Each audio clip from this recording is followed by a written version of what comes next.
Kenapa agama diajarkan al-jannatu tahta aqdamil ummahat? Surga itu berada di bawah telapak kaki ibu. Coba itu contohnya. Digendong bersusah payah, dari tadi itu hadir, kepanasan, tidak pulang. Untuk apa? Karena mau dengar dakwah. Dan mau dengar dakwah sayang juga sama anak. Makanya adik-adik sekalian, ketika Anda durhaka sama ibumu, maka jangankan kau masuk surga, baunya surga diharamkan bagimu. Dengar ini cewek-cewek, sopan sama cowoknya, kurang ngajar sama mamaknya. Kalau mamaknya yang kasih tahu, apa sih mama tahu, itu kan dulu. Sekalinya cowoknya aja, iya deh bang, terserah abang aja deh, saya ikut, mana yang baik. Dongo. Tahu dongo? Beleng-beleng. Tahu beleng-beleng? Itulah makanya. Adik-adik sekalian, kalian mau sukses, muliakan orang tuamu. Tidak perlulah kau kursus kiri kanan. Muliakan orang tuamu, Allah yang angkat derajatmu. Itu janji Allah. Biar kau sekolah tinggi-tinggi, tapi kau tidak hargai bapakmu, kau hina orang tuamu, bisa jadi kau dapat kerja, tapi kerjaan yang kau dapat makin jauhkan kau dari agama. Bisa jadi perusahaanmu lancar, tapi perusahaanmu justru menyeret kau masuk gampang neraka. Ada orang tidak cerdas, tidak terlalu berkualitas dirinya, tapi dia muliakan orang tuanya, Allah angkat derajatnya. Maka adik-adik, muliakan orang tua, enak hidupmu. Itu tadi model anak sekolah. Kalau kita model yang sudah punya istri, bagaimana modelnya Ustadz durhakanya? Takut sama istrinya.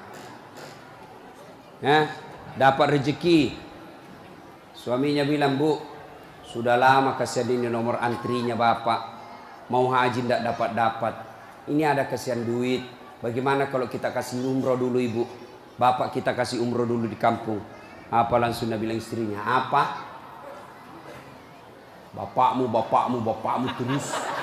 Apa? Mamamu terus. Langsung dia bilang suaminya, sudah mipalek, terserah kau. Ada begitu di sini? Ada. Beleng-beleng.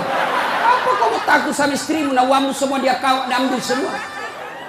Jangan takut sama istri, Pak. Bapak tidak bakal bahagia dalam hidupmu kalau kau lebih takut sama istrimu untuk membahagiakan orang tuamu. Nah. Makanya hidupmu susah dalam rumah tangga. Kenapa? Istrimu kurang ngajar sama ibumu. Maka bilang sama istrimu, jangan coba-coba sakiti perasaan ibu saya. Kalau kau lukai perasaan ibu saya bawa kau ke pengadilan agama, saya ceraikan kau baik-baik. Lalu saya bilang sama mamanya, istriku di rumah, boleh kau marah-marah sama saya, boleh kau tutup pintu, yang penting tidak kau kunci. Boleh kau lempar kepalaku, yang penting tidak kena. Satu yang tidak boleh, jangan kau pernah hina orang tuaku. Begitu kau hina orang tuaku, wabillahi taufiq wal hidayah, keluar. Begitu deh. Ada di sini takut sama istri? Jangan, Pak. Itu yang membuat ibu juga kalau mau bahagia rumah tanggamu, muliakan mertuamu. Datang mertuamu dari kampung, dari Sulawesi Selatan, hormati. Jangan baru duduk mertua dia bilang, kapan ki pulang, mak? Bawa ini, kasihan itu orang tua kalau dari kampung naik dari Parepare, turun di pelabuhan barang, bawa ayam 3 ekor, lepas di terminal 1, nah kejar lagi tuh, bawa pisang, bawa beras, bawa semua dia bawa, kasihan. Padahal anaknya sudah ada kerjanya di papan, dia bawakan itu. Begitu cintanya orang tua kepada anak. Jadi wajar kalau ibu bapak kurang ajar, tidak akan mendapat berkah dalam hidup. Muliakan orang tua ya. Kalau ada yang tanya-tanya, kenapa hidupku susah selama ini? Tidak usah tanya jalan lain. Durhaka sama orang tua. Orang tuaku sudah meninggal, Ustaz. Cara berbuat baiknya. 1, doakan. Allahumma gfirli wali walidayya warhamhuma kama rabbayani. Saya heran lihat-lihat kita. Kalau tangannya ulama kita cium bagus. Bagus. Tapi pernahkah Bapak perlakukan tangannya ibu seperti itu? Pernahkah Bapak perlakukan tangannya orang tua? Saya orang lain. Belum tentu saya doakan Bapak ikhlas. Doakan saya Ustadz. Saya doakan tapi belum tentu saya ikhlas. Kenapa? Saya belum tahu Bapak. Tapi kalau orang tuamu yang doakan kamu, pasti ikhlas. Saya tadi kesini ibu saya telepon. Mak, telo doa mau kak mak? Woi, walio doa aku nak. Saya tidak doakan diriku. Kau selalu kudoakan karena kau selalu jalan. Itu ibu. Kalau suami bu, jangan sampai ibu juga berdosa kepada orang tua gara-gara suami. Jangan sampai bapak-bapak berdosa hanya karena istri. Jangan sampai kalian yang masih kecil durhaka sama orang tuamu, maka hidupmu bakal susah. Muliakan orang tua. Doakan. Allahumma gfirli wali walidayya warhamhuma kama rabbayani shaghira. Sudah itu doa lagi. Ya Allah, ampuni dosanya orang tuaku kalau sudah meninggal. Terima amalnya, lipat gandakan kebaikannya, lapangkan alam kuburnya. Sudah itu saja. Ada rezeki, sedekah. Ada rezeki, sedekahkan. Saya mau terang kuburnya orang tuaku. Perbaiki sound sistemnya masjid. Terang itu kuburnya. Saya mau terang kuburnya orang tuaku. Kirim pembeli lampu. Kasih tahu panitia masjid. Mulai bulan depan saya yang bayar itu masjid lampunya. Jangan ambil uang celengan. Terang itu kuburnya orang tua. Dan demi Allah, tidak ada orang bangkrut gara-gara rajin sedekah. Ada yang bangkrut gara-gara sedekah? Mana buktinya? Makin sedekah makin kaya. Rahmat Mas'ud. Coba lihat. Orang datang itu, bos, membayar ke bos. Bos, baju sekolah bos. Bos, istriku melahirkan. Bos, terbakar anuku. Bantu. Tapi mana ada yang bangkrut kalau rajin sedekah? Tidak ada pak. Kenapa bapak ibu miskin? Karena selalu minta-minta. Berhenti minta-minta, Allah kasih kau kaya. Sedekah. Saya tidak bisa sedekah dengan duit, sedekah kau dengan tenagamu. Saya tidak bisa sedekah banyak-banyak, sedekah dengan apa? Lihat itu masjid. Oh, sudah kotor anunya. Apa namanya itu? Kudungnya. Putih bukan, coklat bukan, hitam bukan, kak diam nih. Sudah, bawa masjid satu kudung. Itu sedekah. Oh, masjid antara masjid dengan toilet jauh. Sedekah dengan sandal swallow. Nah, curi orang, tidak ada urusan. Itu sedekah. Kita lihat karpet, sudah jelek, sedekah dengan karpet.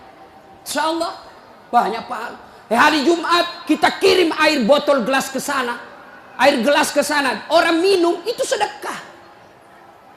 Saya cuma bisa nasi bungkus 10 saya sumbang hari Jumat, itu sedekah. Allah tidak lihat banyaknya, yang penting ikhlas banyak daripada sedikit tidak ikhlas. Sedekah. Serius. Sudah sedikit tidak ikhlas lagi. Mending banyak ikhlas. Iya toh?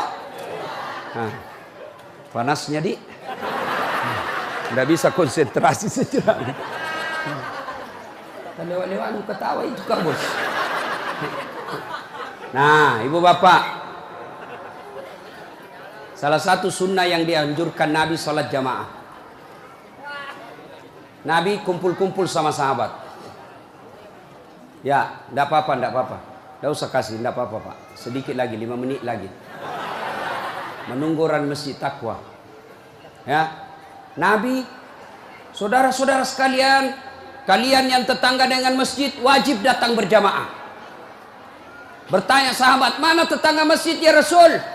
Kanan masjid 40 rumah. Depan masjid 40 rumah. Belakang masjid 40 rumah. Belakang masjid 40 rumah. Itu tetangga masjid. Bubar. Tiba-tiba datang tunanetra. Tahu tunanetra? Tidak melihat. Ya Rasulullah bagaimana saya? Oh kau lain karena kau tidak melihat. Pulang ini. Boleh kau sholat di rumahmu karena kau tidak melihat. Pulang. Belum jauh dipanggil kembali Nabi. Ya fulan, tan. Sini kau dulu. Kenapa? Kau dengar azan di masjid. Saya dengar ya Rasul. Kalau begitu kau wajib datang berjamaah di masjid. Zaman Nabi, tunanetra wajib berjamaah karena dia dengar azan di masjid. Kalau ini hadis diterapkan Pak, penuh ini masjid jamaah. Kenapa? Kalau azan di menara sampai di ujung-ujung rumah dia dengar. Dan alhamdulillah masjid selalu ramai jamaahnya Pak. Terutama kalau subuh. Penuh sampai di luar. Tidak ada di dalam. Yang di dalam orang tua sudah pensiun. Kentara itu kalau subuh orang tua Pak. Bau minyak gosok baru kita masuk pintu. Minyak angin, minyak gosok, cap tawon. Tidak ada Bulgari. Orang tua semua di dalam masjid. Kenapa orang malas ke masjid? Satu, karena dia tidak lihat pahalanya.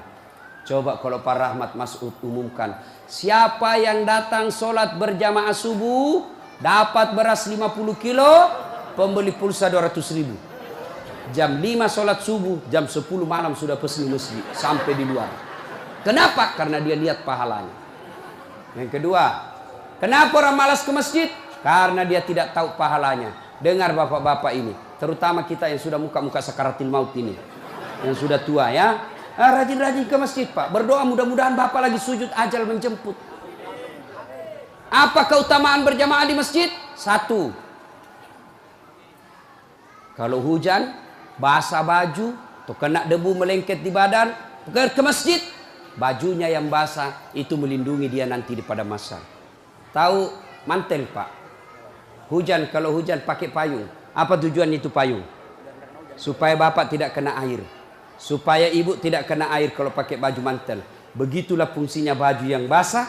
Ketika bapak ke masjid dan gerimis, basah baju itu bapak yang melindungi bapak agar tidak disentuh api neraka. Sudah. Coba jangan juga salah paham. Teman-teman sudah dengar begini, hujan keras dia buka payungnya. Pergi di jalan, belen-belen namanya itu. Ya. Apalagi keutamaan berjamaah di masjid?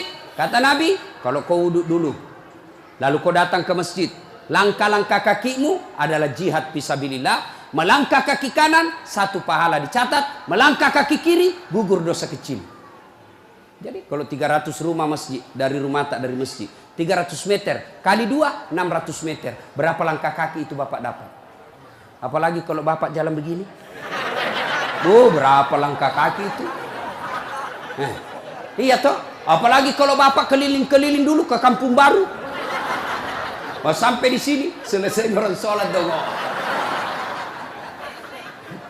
Apalagi keutamaan berjamaah di masjid.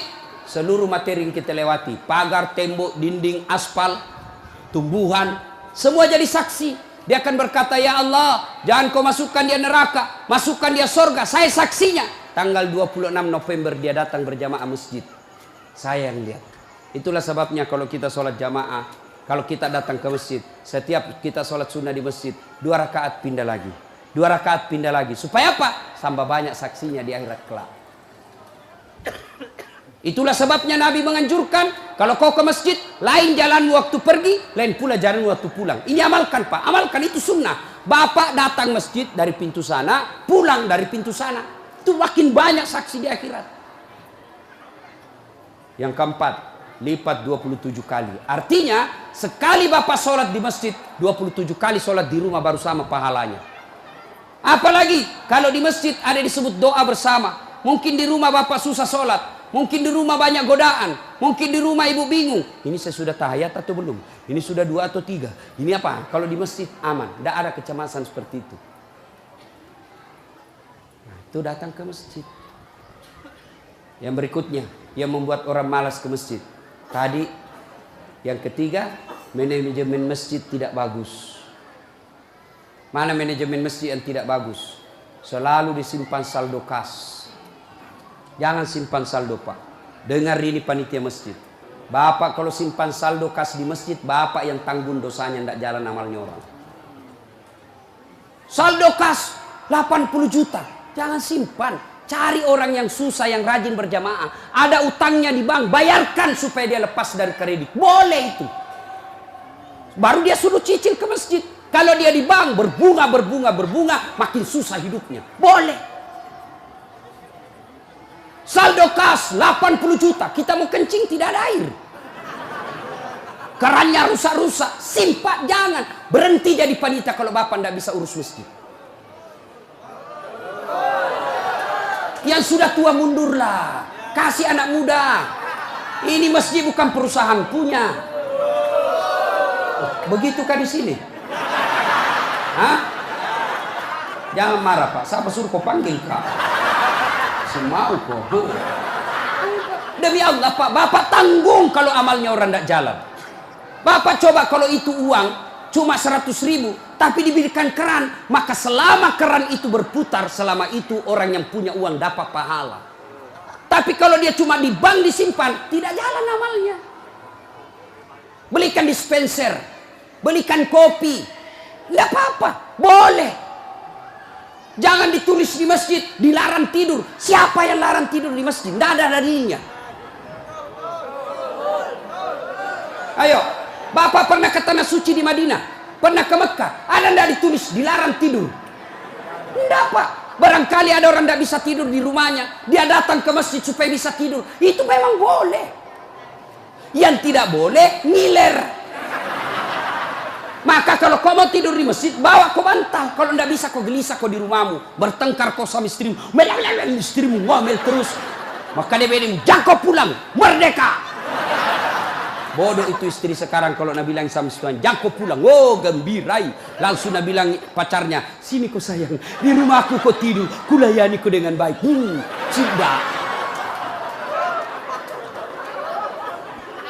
Jangan ditulis. Jangan bawa anak-anak berisik. Bersyukur kalau masih ada anak-anak berisik di masjid.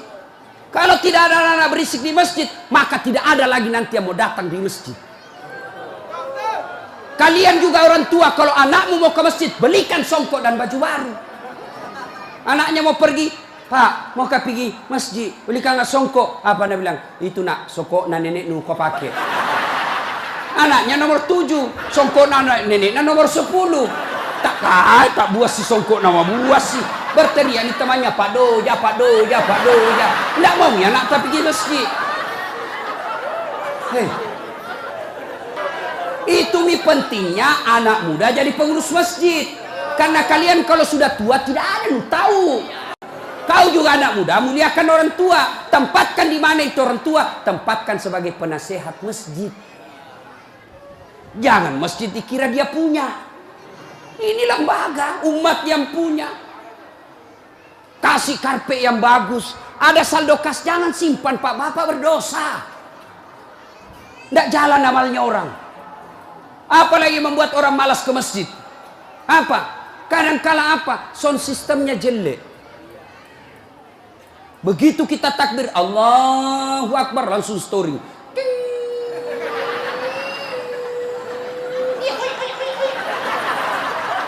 Mau kita perbaiki, sudah makin takbir, terpaksa si tangan ki.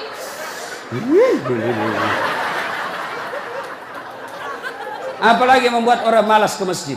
Apa? Kadang-kala muadzin. Jengkel orang dengar muadzin. Orang tua, sudah tua, tidak mau tahu mengalah, mundur na wasangiko.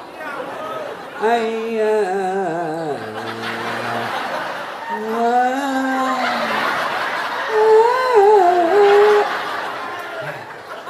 Namun dari iya siro tomato, iya siro. Coba. Iya. Apalah yang membuat orang malas ke masjid? Kadang-kala penceramah. Kita di rumah sudah bertengkar istri. Di kantor mumet pikiran. Kita datanglah ke masjid dengar ceramah. Mudah-mudahan kita dapat pencerahan. Ini bukan pencerahan, nak kasih takut kita terus. Dibakar pantatmu.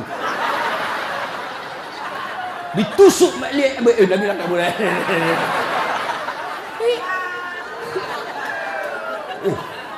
Iya. Apalagi yang kasih malas orang ke masjid. Kadang-kala apa? Imam.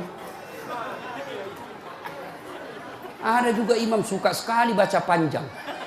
Tidak tahu juga apa nak baca. Nagarek memi. Dalin. Al-Fatihah paling nak baca.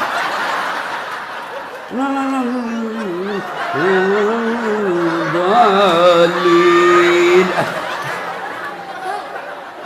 Malam petoni tidak jelas.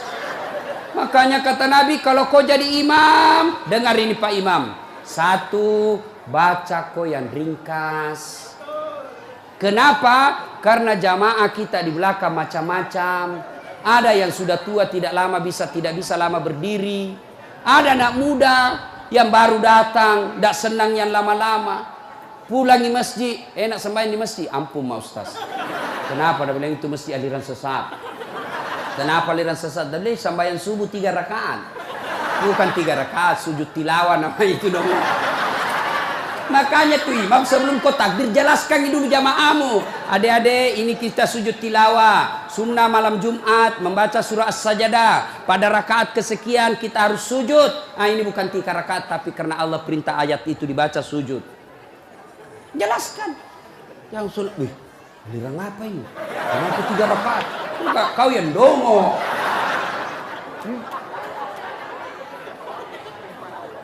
Tidak bisa orang lama-lama di belakang, Pak. Mungkin ada orang mati yang ya karena dia tobat usia senja, tidak bisa lama kasih berdiri. Batena musessa, nak naik lagi kepalanya, belum bisa selesai. Nah ulah, malampir jatuh lagi, naik udah lagi. Ada barangkali di dalam jamaah Satpol PP yang pakai sepatu baru, lama ku baca, nah lupa simpan baik-baik sepatunya, pasti dia hilang di sepatu. Bapak imam sesat, maka pasti dia tidak khusyuk. Ada barangkali juga ibu-ibu yang sekali kentut sudah makan pete.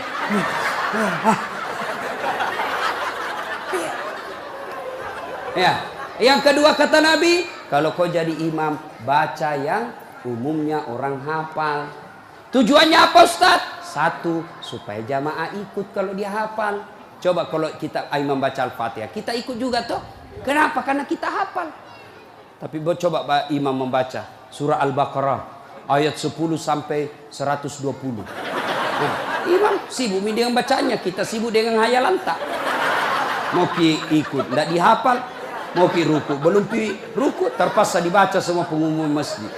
Keadaan keuangan masjid, saldo kas pengeluaran, sumbangan dari haji, dibaca semua. Belum selesai ini, sudah dibaca satu palampang ini, satu ini dibaca lagi Persatuan Guru Republik Indonesia. Belum selesai imam, dibaca lagi bajunya tim sukses. Rahmat Masud, calon wali kota Balikpapan. Semua Pak dibaca. Siapa salah? Imam. Ada ini cerita gini, wallahu alam benar atau tidak. Ada penghafal Quran, dites bacaannya. Nah, kau imam, kau mau dengar bacaan imam lah dia. Dia baca betul yang susah. Hanya dia yang tahu. Tiba-tiba jatuh cicak di kepalanya. Tas silang itu, stres. Orang stres hilang bacaannya. Apa sambungannya ini ayat? Mau ruku, tidak tahu. Apa sambungannya? Tidak ada tuh bisa bantu. Terpaksa Nabi bilang imam, tolong bantu di belakang. Nabi bilang di belakang, saya juga tidak tahu. Tiba-tiba berteriak anak muda, dia bilang, kalau begitu ya sudah, ya Allahu Akbar. Siapa salah? Siapa salah? Siapa salah? Ini waktuku kuliah ini, kisah nyata. Waktu saya KKN. Belum Pak jadi ustaz waktu itu. Ada temanku, baru kenal ceritanya ini. Pikir sholat di posko. Dia pakai gamis. Baju baju ustaz sih. Bilang, alumni pesantren ini. Imam, dialah imam. Al-Fatihah lancar. Begitu dia baca Al-Kafirun, aku bilang macam apa? Macam apa ini? Wala antum abiduna ma a'bud, wala ana abidum ma abattum, wala antum abiduna ma a'bud, wala ana abidum ma, wala antum abid, wala ana. Jengkel temanku yang anak fakultas sastra. Langsung teriak, Nabi bilang, "Oi, kenapa itu tak putar-putar tidak mau sampai?" Nabi bilang, ini imam, ilmi juga kupikir. Kacau salah. Siapa salah? Siapa salah? Imam. Ini waktuku SD di kampung, sembahyang asar. Sujud Pak Imam lama sekali. Apa ini imam lama sekali sujud? Tiba-tiba ada temanku nangkat kepalanya, sembahyang asar tuh. Dan sudah, tidak ada imam. Ternyata imam keluar dari pintu samping. Kacau sholat bubar, tidak ada imam. Selesai sholat ditanya, Pak Imam, kenapa ku tinggalkan saf? Nabi bilang, kentut kanan. Pak Imam, lain kali kalau Bapak Imam kentut, kasih bangun dulu supaya dilihat kau pergi. Nabi bilang, ku sengaja nak, karena malu kau lihat. Kacau sholat, siapa salah? Siapa salah? Imam. Makanya agama mengajarkan dalam fikih sholat jamaah, hati-hati milih imam. Makmum siapa saja boleh jadi makmum. Mulai orang gila sampai orang sadar boleh jadi makmum. Mulai orang dewasa sampai belum balik boleh jadi makmum. Mulai orang cerdas sampai orang blow on boleh jadi makmum. Imam tidak boleh. Hati-hati. Kenapa? Salah imam kacau sapi. Maka hati-hati. Kalau salah imam bubar jamaahmu. Perlu ini perlu. Dia tanya, Ustadz bagaimana kalau perempuan? Boleh ibu perempuan ke masjid, tapi tidak dianjurkan. Tapi kalau mau ke masjid, jangan dilarang kata Nabi. Kenapa perempuan dulu tidak dianjurkan ke masjid? Karena dulu tidak aman. Kalau pergi sendiri diculik dan diperkosa dulu. Sekarang di Manggar aman. Siapa mau culik apalagi kalau ibu sudah 60 tahun. Siapa mau culik bu? Bikin susah. Ada remaja. Ini ustadz yang ceramah. Tidak pernah saya pondok pak. Tidak pernah saya sekolah pondok. SD sekolah umum, SMP sekolah umum, SMA sekolah umum, sarjana sekolah umum, S2 sekolah umum, S3 sekolah umum. Di mana saya belajar agama? Datang ke masjid. Saya kalau Ramadan dulu zaman SMP dan SMA, saya sudah bermalam di masjid. Waktu itu belum saya tahu apa itu itikaf. Tapi ternyata itulah itikaf, tinggal di masjid. Apa kerjaku? Kalau sudah jam 2 teriaklah saya di masjid. Sahur, sahur, sahur. Kalau ada lebih kue bawa sedikit ke masjid. Kita mau juga buka puasa mau makan sahur di sini. Cuma ada dulu imam di kampungku aneh-aneh pak. Berteriak ini bilang jangan pak, jangan pak. Orang kaget semua. Siapa yang pukul Pak Doja? Oh lari semua orang ke masjid. Jangan pak. Ternyata jam 4. Kacau orang. Sudah itu ditegur, jangan bilang jangan pak. Karena Pak Doja tidak tahu. Nah bilang lagi, sahur, sahur. Sudah jam 3 lewat 60 menit. Cocok tahu jangan pak. Ayo, ibu bapak, saudara-saudara sekalian. Kita juga jamaah, ada aturannya. Sudah ya? Nah, karena sudah waktu, dari tadi saya tunggu, alhamdulillah. Kalau masih mau dengar ceramah, kita pergi rame-rame ke Masjid Taqwa. Kan tidak dibayar gitu. Nah, kita sama-sama lah ke sana. Ini saja tausiah kita, mudah-mudahan ada manfaat.